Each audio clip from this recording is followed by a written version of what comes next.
keadilan sosial di negara Indonesia untuk menjaga optimisme kami. Sedangkan keadilan sosial di negara ini sendiri masih kurang, banyak korupsi, demokrasi dipertanyakan, apalagi setelah kemarin disahkan UU Dwi Fungsi TNI yang mana... Menteri apa? Ini jawabnya nyenggol sana sini nanti ini ya. Maka manfaatkan di kampus ini untuk punya prestasi. Jadi salah satu alat ukurnya adalah IP. Bukan anak atau keponakan seseorang.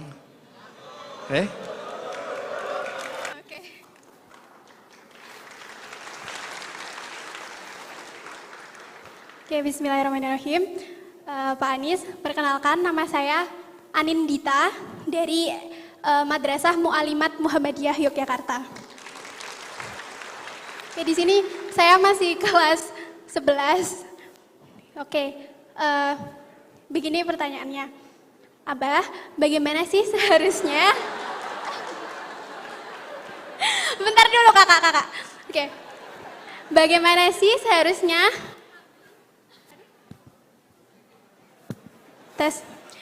Bagaimana sih seharusnya kami, seorang pelajar, menggambarkan atau menginterpretasikan pendidikan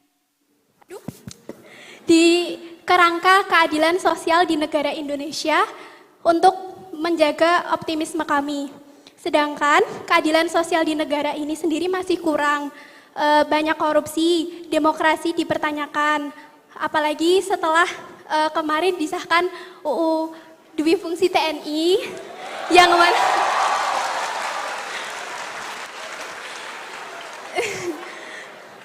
mana banyak ketakutan masa Orde Baru akan terjadi lagi. Apa sebaiknya yang harus kami lakukan di tengah ini semua, dan bagaimana keadilan sosial bisa ditegakkan di tengah-tengah budaya korupsi dan ancaman hilangnya demokrasi. Terima kasih.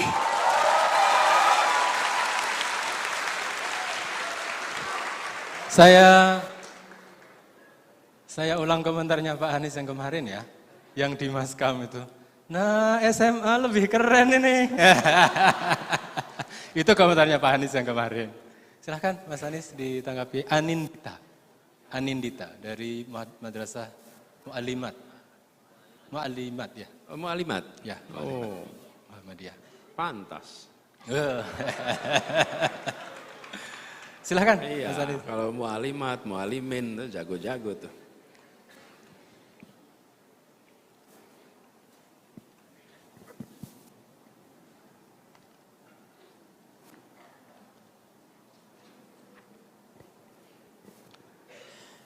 Indri, rasanya Indri sudah menguasai ilmu begitu banyak ketika masih di Jayapura ya. Ketika sampai ke Jogja, kaget, betul ya? Ternyata gapnya jauh. Banyak nggak yang mengalami gitu? Banyak yang merasakan itu? Ya. Itu Anda bersyukur sudah dapat akses pendidikannya, tapi kualitasnya belum merata. Karena itu dari tadi saya katakan, yang dibutuhkan adalah pendidikan berkualitas yang merata. Tidak cukup hanya pendidikan yang merata, tapi pendidikan berkualitas. Kuncinya di mana? Kata kuncinya ada pada guru. Dan kalau di sekolah, pada kepala sekolah. Karena itu kalau ingin pendidikan maju di sebuah daerah, sekolahnya maju, maka kepemimpinan kepala sekolahnya ditingkatkan, kompetensi gurunya ditingkatkan. Kampus, peran rektor itu sangat krusial. Kalau rektornya inovatif, rektornya aktif, rektornya penuh terobosan, kampusnya juga akan begitu. Perusahaan, kalau CEO-nya aktif, CEO-nya punya banyak terobosan, banyak gagasan, disiplin, ya perusahaannya akan maju. Sama, sekolah juga begitu. Jadi jangan pernah anggap enteng pentingnya kepala sekolah berkualitas. Karena itu pemilihan kepala sekolah jangan berdasarkan koneksi, tapi harus berdasarkan meritokrasi. Ya, kalau kepala sekolah dipilih karena dekat dengan kepala dinas, saudaranya kepala dinas, koneksi partai A, B, C, D, F, G, maka pendidikan rusak. Rusak. Pilih kepala sekolah yang memiliki kepemimpinan. Ada studinya. Kualitas pendidikan meningkat dengan semua faktor sama, kepala sekolah diganti menjadi lebih baik, maka pendidikan meningkat 12% minimal. Jadi efeknya jelas tuh. Jadi satu kuncinya kepala sekolah, dua guru. Gurunya harus guru-guru yang memang berkualitas. Kurikulum itu baik, tapi pada ujungnya yang mengajarkan kurikulum siapa? Guru. Teman-teman, suka pada mata pelajaran karena bukunya atau karena gurunya? Betul nggak? Katanya guru. Gurulah kunci. Ingat nama guru kita? Guru SD, SMP, SMA, bisa sebutkan semuanya? Paling ingat berapa? 3, 5. Yang diingat yang gimana?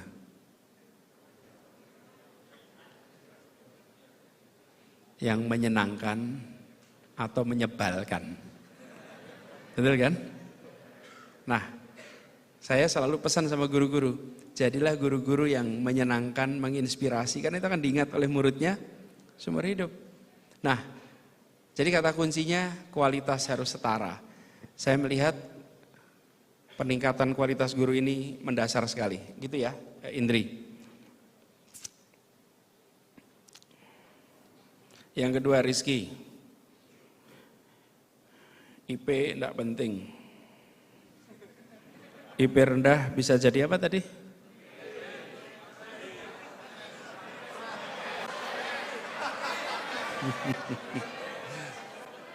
Menteri apa? Ya.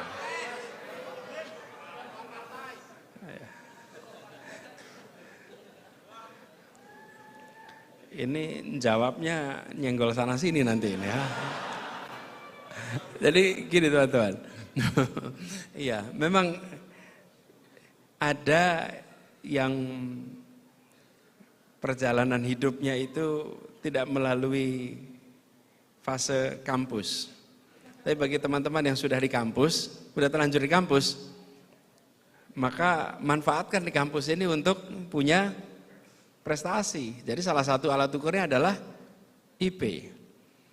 Nah, buat orang yang tidak punya koneksi, bukan anak atau keponakan seseorang,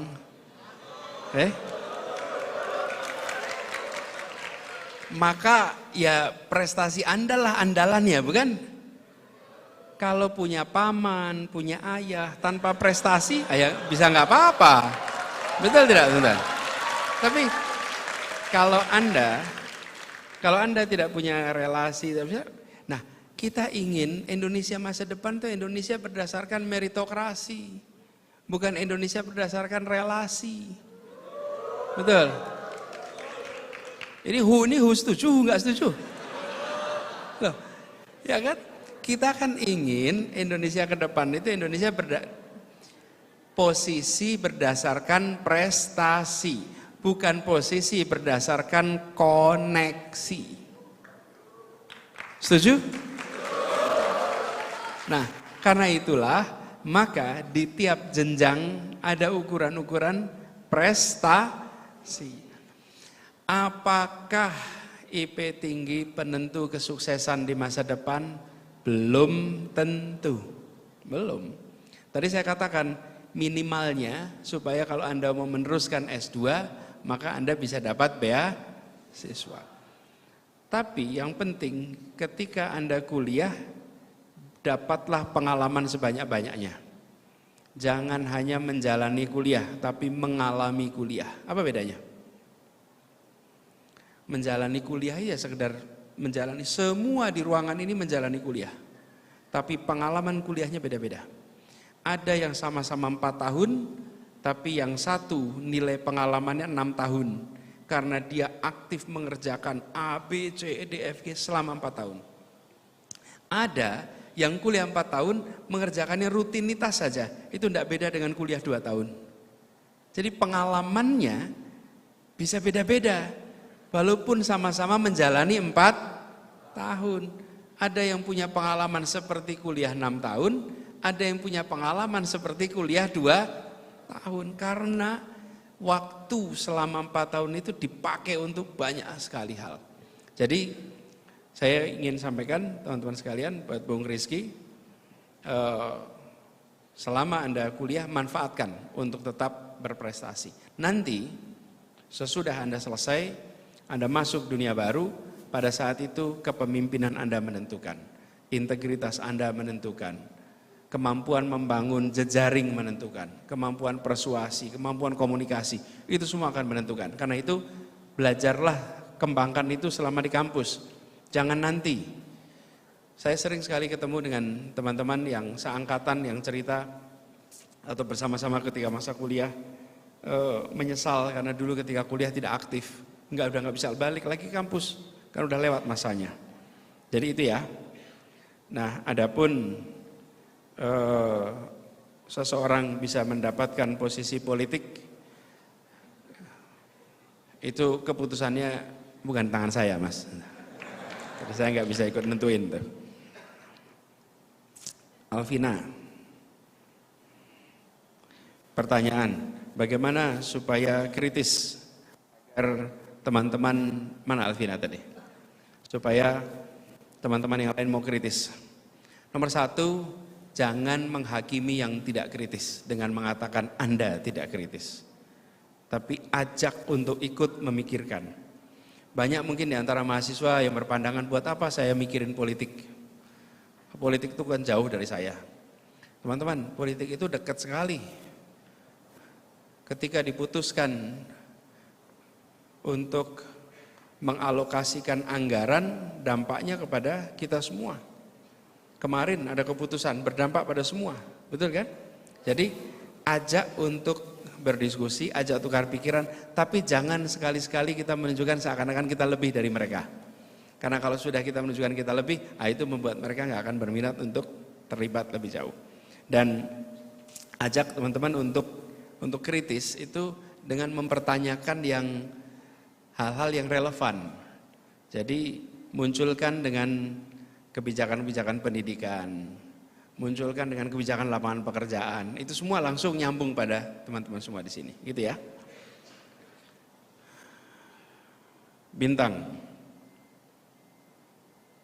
Udah pendidikannya tinggi, gelarnya banyak, ulah korup ya. Terus pertanyaan tuh, apa yang bintang tadi ya? Apa yang salah? Teman-teman, kalau bicara ini, boleh nggak saya usul untuk menengoknya agak beda? Di kampus itu materi pendidikannya beda. Kampus ini fase pendidikan tinggi, kejujuran, kerendah hatian, integritas, itu diajarkannya usia dini. Jadi kalau ketemu orang korup, tanyakan, dulu TK-nya di mana? Dulu PAUD-nya di mana? Dulu yang mengajari usia dininya siapa? Karena pondasi itu diajarkannya di usia dini. Di usia dini itulah kita diajari, ini milik saya, ini milik Anda. Diajari tentang menyampaikan yang kita dengar dengan jujur. Ingat gak masa kecil itu? Sering bisik-bisikan, dikasih bisikan, terus diteruskan.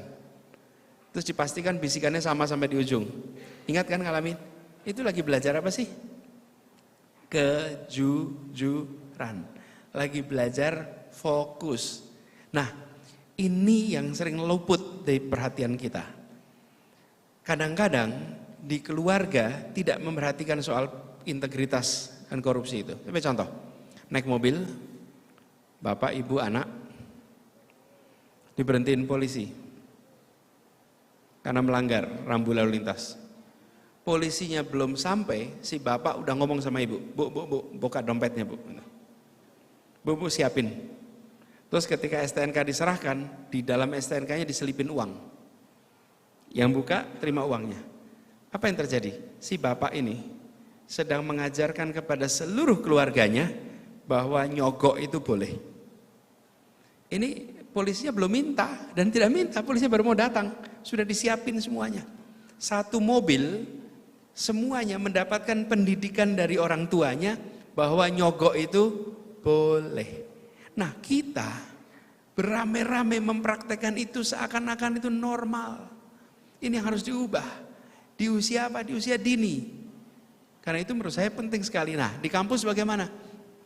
Karena itu usia dini, kampus harus membantu dengan ada program-program, kegiatan-kegiatan menyadarkan tentang apa praktek korupsi, seperti apa praktek korupsi. Kenapa? Karena banyak anak-anak kita tumbuh dalam suasana yang terbiasa dengan ekosistem yang koruptif.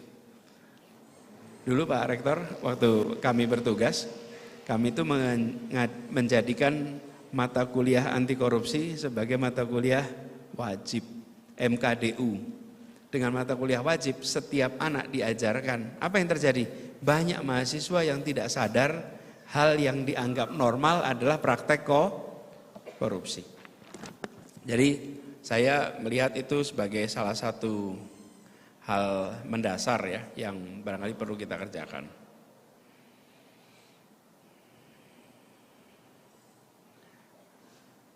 Kemudian pertanyaan kedua dari Bintang.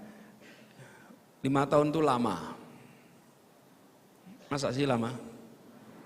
Lama ya 5 tahun. 5 tahun lama. Kalau disebut sekarang itu sudah 6 bulan masa pemerintahan. Artinya sudah berjalan 10%. Kan separuh, setengah tahun. Dari 5 tahun, udah 10% nih jalan. Nah, apa yang kemudian bisa kita kerjakan? Teman-teman sekalian, yang bisa dikerjakan adalah kita menginginkan agar pemerintah melaksanakan semua janjinya. Jadi kita ingin pemerintah itu sukses melaksanakan janjinya. Apa janjinya? 19 juta lapangan pekerjaan, pertumbuhan 8%, rumah untuk miskin, orang miskin 3 juta unit. Betul kan? Kemudian makan bergizi untuk seluruh siswa SD, SMP, SMA. Kemudian membangun fakultas kedokteran sebanyak 300 fakultas kedokteran baru. Itu adalah janji-janji yang baik untuk rakyat Indonesia, bukan? Ya, karena itu harus dilaksanakan. Dan menurut saya kita semua harus mendukung itu bisa terlaksana. Yuk laksanakan. 8% pertumbuhan, 19 juta lapangan pekerjaan, 3 juta rumah rakyat miskin, itu semua dikerjakan. Nah, jadi sebagai mahasiswa bantu memonitor, bantu itu terlaksana belum? Sudah berjalan 6 bulan, berapa rumah yang sudah dibangun? Makanan bergizi, bagaimana progresnya? Jadi bukan menanti dan menunggu, tapi menanti dan menuntut pelaksanaan. Okay? Nah, yang dituntut apa? Yang dituntut adalah pelaksanaan janji, enggak ada yang salah. Dan menurut saya itulah seharusnya dikerjakan mahasiswa, gitu ya, Bintang ya.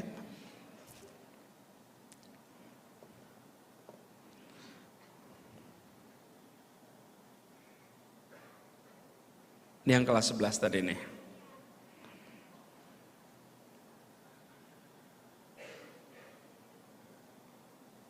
Menurut dia namanya Anindita. Anindita menyatakan bahwa korupsi itu mengganggu keadilan sosial. Iya, korupsi itu mengganggu keadilan sosial. Dan jangan dianggap remeh efek korupsi bagi keadilan sosial. Kenapa teman-teman sekalian? Karena kita memiliki ketimpangan antara perkotaan dengan pedesaan, antara Jawa dan luar Jawa. Dan praktek-praktek koruptif itu membuat mereka yang jauh dari pusat-pusat kekuasaan, pusat-pusat pemerintahan, makin hari makin tersingkirkan. Apalagi pusat media. Saya beri ilustrasi. Kalau Anda memiliki usaha telur, peternakan ayam, ada telur, kira-kira korupsi itu berdampak nggak untuk pedagang atau peternak telur?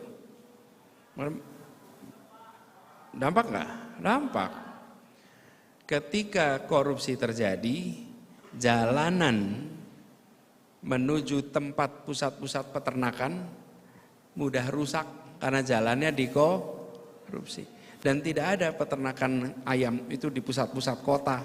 Peternakan ayam selalu di daerah yang pedesaan dan dataran yang tinggi. Coba bayangkan, mengirim 10.000 telur sampai ke kota, sebagian telurnya pecah di jalan karena jalannya penuh dengan lubang. Kenapa jalannya penuh lubang? Karena jalannya dikorupsi. Bayang tuh.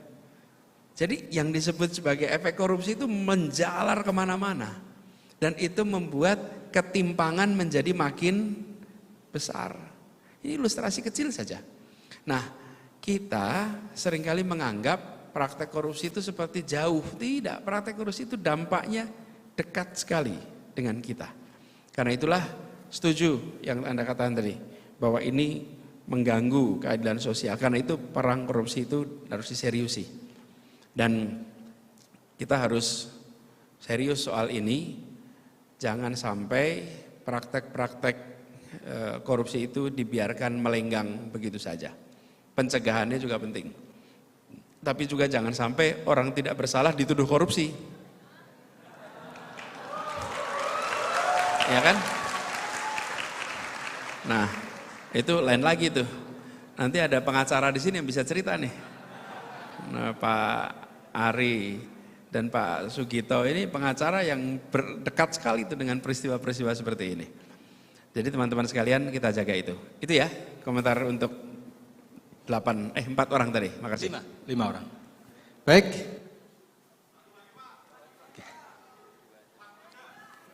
Masih ada 2 kesempatan, 1 masih yang ini, 2.